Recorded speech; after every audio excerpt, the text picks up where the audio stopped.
नहीं सर। चलो अब अपन आते हैं क्वेश्चन नंबर 3 पे। An electric dipole of moment P is place parallel to uniform electric field.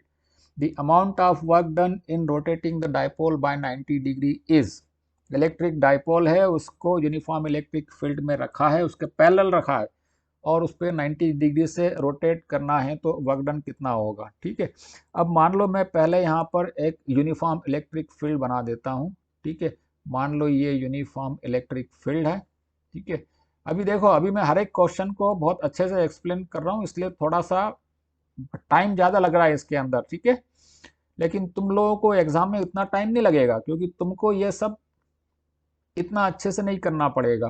ठीक है, तो ये मान लो यूनिफॉर्म इलेक्ट्रिक फील्ड है एंड से द इंटेंसिटी इज ई, और इसमें एक डाइपोल रखा है, उसने बोला डाइपोल रखा है पैरेलल। ठीक है, अच्छा मैं एक काम करता हूँ, पहले मैं डाइपोल को ऐसे दिखाता हूँ। This is electric dipole. ठीक है, और ये मान लो इधर, इधर मान लो ये जो है नेगेटिव चार्ज है, से दिस इज माइनस क्यू, और इधर मान लो positive charge, say this is plus Q. ठीक है, तो पॉजिटिव चार्ज पे इलेक्ट्रिक फील्ड एक फोर्स लगाती है, तो इलेक्ट्रिक फील्ड इधर फोर्स लगाएगी which will be Q into E, और नेगेटिव चार्ज पे इस डायरेक्शन में फोर्स लगेगा which will be again Q into E, but this will be in the opposite direction.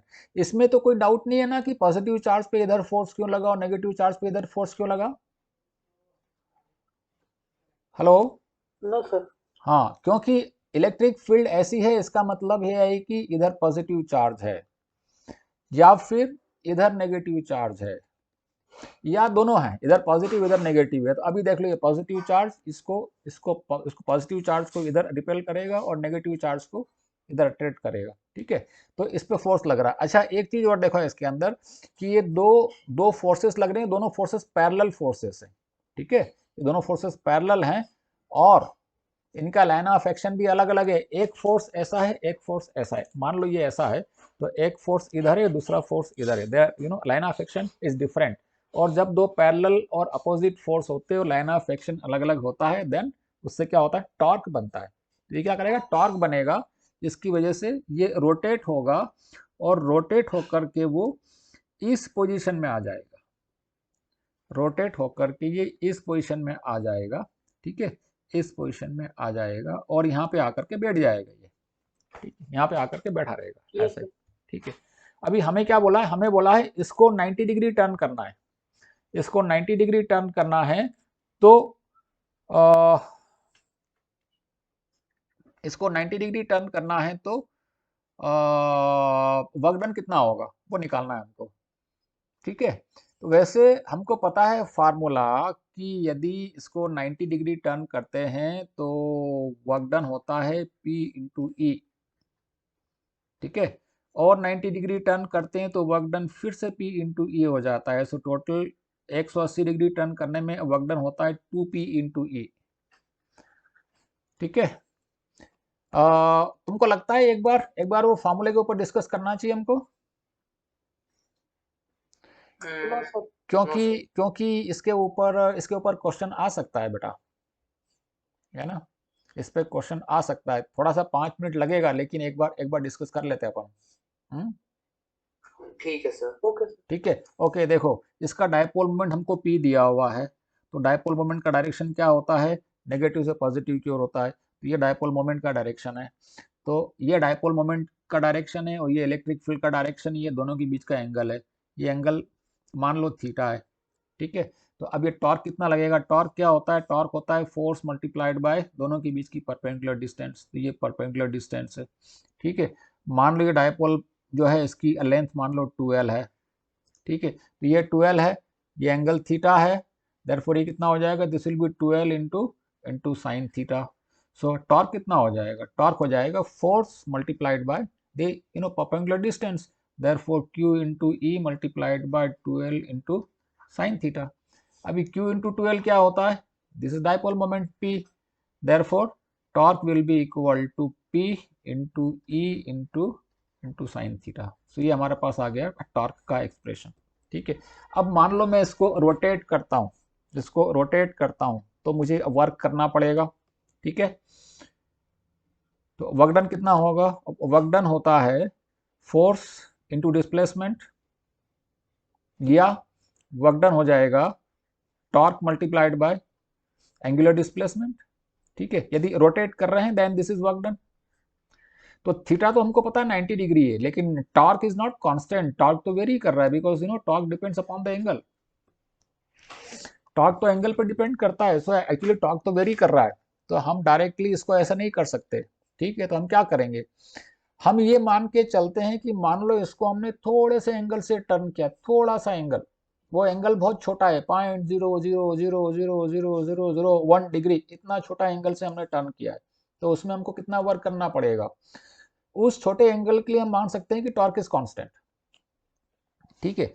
तो उस छोटे एंगल के लिए वो जो छोटा सा वर्क डन करना पड़ेगा D W, that will be tau into D theta, वो छोटा सा एंगल है डी थीटा, एंड देयरफॉर वो छोटा सा वर्क डन होगा वहां पर। इतने छोटे एंगल के लिए हम इस टाउ से मल्टीप्लाई कर सकते हैं, बिकॉज छोटे एंगल के लिए टाउ इज कांस्टेंट। अब टाउ की वैल्यू रख दी हमने यहाँ पर P E sine theta into D theta, ठीक है।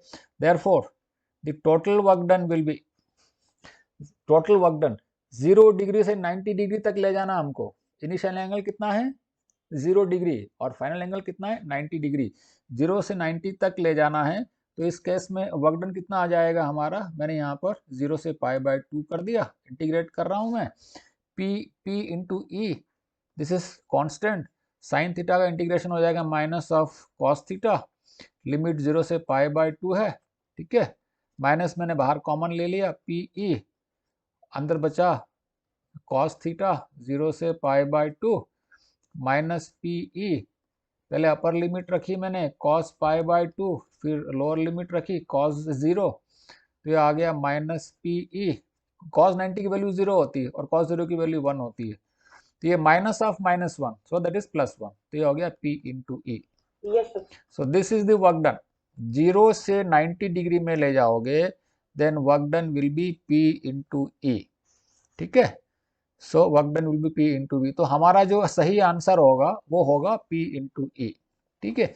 इस केस में ये था। अदरवाइज हम क्या कर सकते थे कि यदि मान लो एंगल हमारा होता θ1 से θ2, तो यहाँ पे क्या आ जाता? यहाँ पे आ जाता पी ई cos θ2 माइनस θ1 का नेगेटिव, मतलब कि cos θ1 माइनस cos θ2। अभी तुमको यदि कल से मान लो किसी भी एंगल से किसी दूसरे एंगल में टर्न करने का आ जाए, तो तुमको इसमें वैल्यू पुट करना है और आंसर निकालना है। मान लो कल से तुम्हारे एग्जाम में आ जाता है कि तुमने 30 डिग्री से लेकर के 60 डिग्री तक टर्न किया, तो कितना होगा? तो that will be P E into cos of 30 minus cos of 60, ठीक है। इसको कैलकुलेट कर लेना, तो इतना आ जाएगा। cos 30 की वैल्यू √3/2 दैट इज 0.866, और cos 60 की वैल्यू 1/2 दैट इज 0.5, ये 0.366 आ गया, तो ये 0.366 p टाइम्स e, इतना आएगा अब वर्क डन, ठीक है। कोई डाउट इसमें? नो तो सर। ये हमने नहीं 3 sir. Number question, 3 number question को भी हमने कोशिश की कि मैक्सिमम हम इस पर डिस्कस कर लें। अब आते हैं क्वेश्चन नंबर 4 के ऊपर, ठीक है।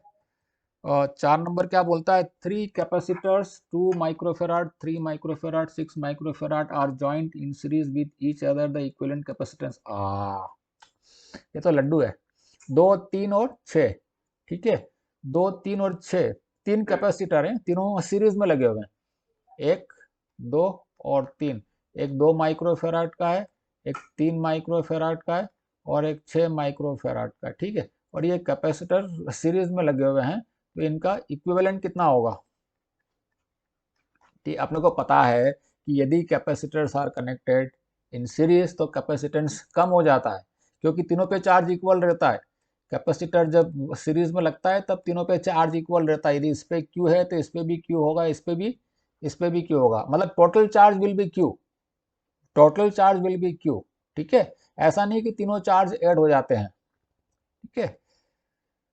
तो और उसमें जो है कैपेसिटेंस का फॉर्मूला क्या होता है? 1/c is equal to 1/c = 1/c1 + 1/c2 +1/c3। Yes, very good, ठीक है। यस। तो 1/c हमको c निकालना है, तो ये 1/2 कर लिया, 1/3 कर लिया, 1/6 कर लिया, ठीक है। ये माइक्रोफेराड में है, तो माइक्रोफेराड में 6 एलसीएम आ गया यहाँ पे, सो 2 तिया 6, 3 दूनी 6, 6 एकम 6, तो ये 6/6 हो गया, सो that is 1. So the capacitance will be 1 microfarad. The resultant capacitance will be 1 microfarad. Yes. ठीक है.